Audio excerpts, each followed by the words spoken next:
Sitter en mink inni her, men det er en del stein som må tas vekk. Litt av arbeid å få ut denne minken. Er du klar, Raimond? Det stinker piss, så det tyder at minken er nervøs og mistrives litt.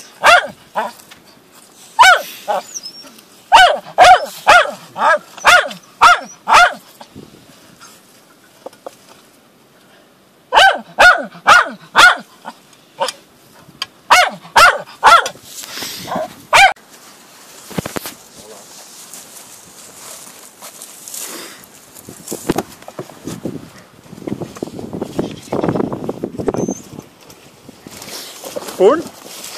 Der oppe igjen! Vi fakker meg hatt på en mink her!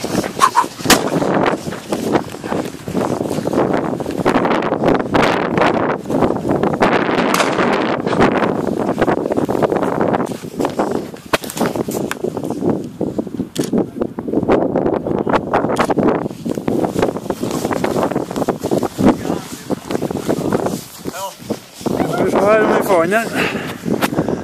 Satan hvor bra. Ja.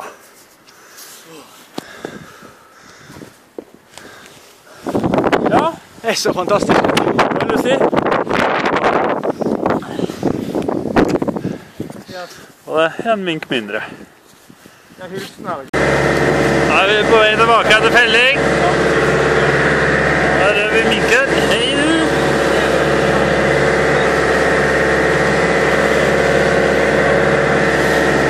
Det som er med minkjakta er at minken den er svartelista. Det betyr at den er ikke ønsket i norsk natur.